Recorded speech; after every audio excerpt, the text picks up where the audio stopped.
I'm Gary McNeill. I'm the head golf professional at Royal Portrush Golf Club. When you joined the club in 1999, yeah. How different a golf club was it then to what it is now? Well, at that time, it was certainly on the tourist trail, if you like. You know, the visiting golfer, the travelling golfer was making his way here. I can remember when Darren won at Sandwich that, you know, the question arose about will we ever see an Open in Northern Ireland? And it's been marvellous to see all that come together in my time here. You know, to come through the Open in 2019 and here we are. You know, we're just over a year away from another championship coming through here as well. It's very humbling, I have to say. It's amazing because every time you drive up the road there, on the main road, you just reach the crest of the hill and you see the Skerries, and then you always see Royal Portrush first thing. And for the last 10 years, every time I've driven past it, I felt a real sense of longing to play it. And then obviously today I was, and it thoroughly lived up to expectations. Beautiful, beautiful course. Should we do a little hole by hole then? So obviously first hole, the hill on that first hole is... It's a lot more severe than the TV. It's very high. And so I ended up in basically the worst possible spot after two shots. Down below that bunker, had a terrifying shot that could have just totally derailed the round on the first hole. This is a tough one here, I'll be honest. You hit a wonderful shot and you only had maybe 6-7 feet of area to land that ball and stop it in, because there's that second tier, and if you were any short of that, you were back in that bunker. Well, what was cool in number 2 is it was very evident that there was a lot of hidden ground on the golf course. I've made it up to the middle of the fairway on 2, surprisingly.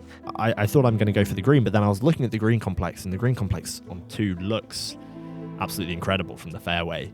And you have all of these bunkers dotted around, and they look almost all like greenside bunkers. They all look like they're all in the line from front left, close one left, and to the back right. Yeah. And you think they're all very close together. And it makes it a very intimidating shot to hit, particularly if you're going to go for the green. So I said to you, I'm going to lay this up. You had a good 70 plus yards of space, all directions. Yeah. Right, see these bunkers here? If you should look at Paddy's previous shot, they look like they are right next to the green, but you've got so much room beyond them.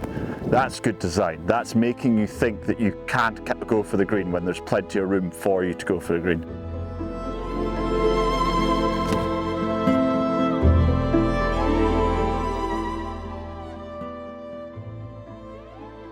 Amazing thing about Portrush, you play up the first few holes and then you get onto 3 and 4 and you can just see the dunes and everything in front of you down here. Amazing.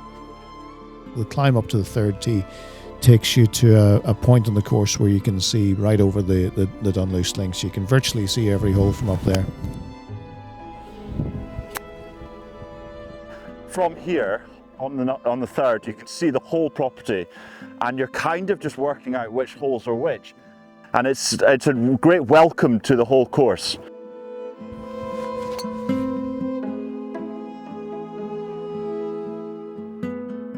And then from there, they work their way out to the shoreline at the 5th green, which is a very special place for a lot of people.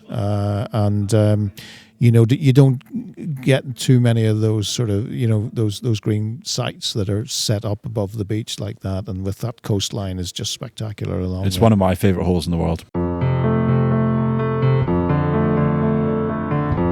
5, I think, and look, I'm not a golf architecture nerd in the way that you are, which is why you're hosting this show, but I think for me 5 is probably my favourite hole just because I loved the visual of it. I loved playing right out to the ocean.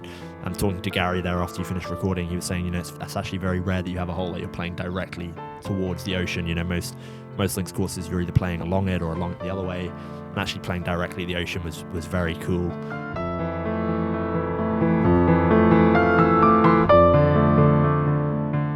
Do you think you would have been able to tell with the newer holes, apart from the rest of the course? I actually don't think I would have, no. I mean, you told me the long par 4, the long par 5 7th, is it? 7, 8? So I knew when I was playing them because I've been told, but I definitely don't think I would have noticed. And I guess that's a credit to the work that was done. So just on the fairway here at the Ebert's new hole 7, A wonderful par 5, definitely not reachable in 2 and wind-like conditions today. So I'm just going to have to lay up.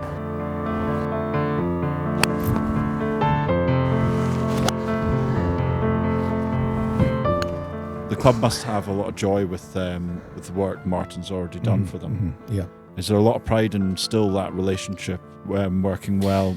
Yes, very much so. I mean, Martin, he's very good at delving back through the archives and looking at what's happened here in the past, looking at old minutes and photographs and things like that. So everything that Martin does is very sympathetic to the original designs, which is exactly what you need.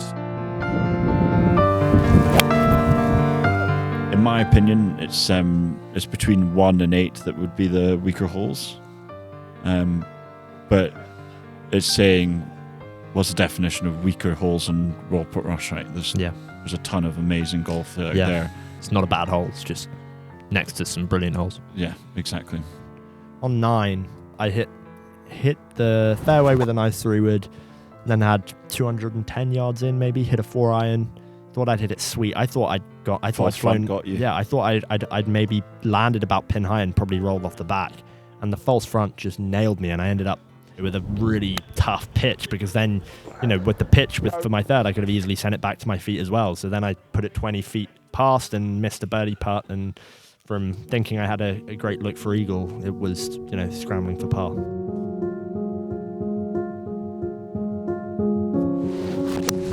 Go!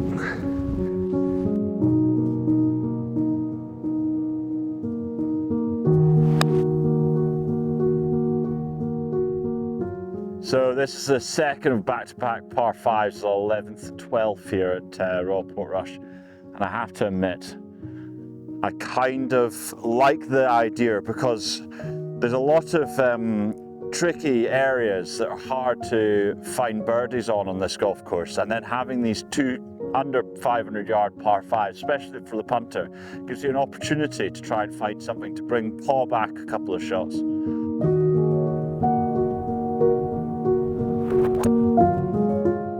Was it 13, the downhill par 3 I really liked? It's the kind of par 3 that's very much out in front of you, but with a bit of wind, it's not easy. It's one of those ones where it's quite a lot downhill, so you never really know your yardage. It's 175 for us today, so into the wind. It's all just a guessing game.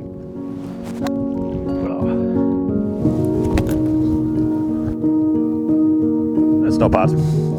Should we go back to Calamity and talk about Yes, what happened absolutely. there? We should talk about Calamity. So set us up, 16. Well, that's the thing. It's slightly uphill. It's over 200 yards. Majority of people are going to be hitting the mere mortals. It's 4-iron up.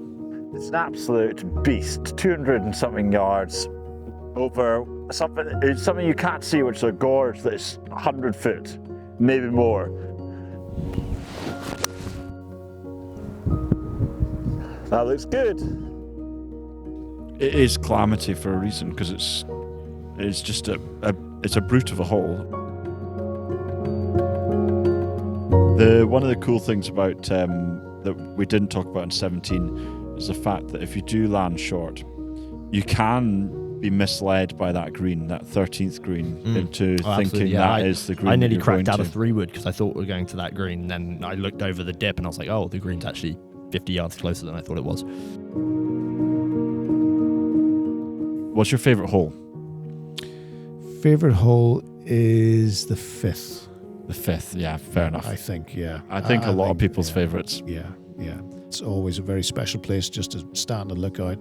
And you have to remember, when you play a golf course and you're out there for 4 hours or whatever, you're only hitting a ball for 15 minutes of that. So there's a lot of time to look around. To have something nice to cast your eye over while you're out there, I think that always makes the experience of playing on these great seaside links golf courses, where you have a coastline and you've got the sea and you've got lots of nice things to look out. That just is it's a nice experience.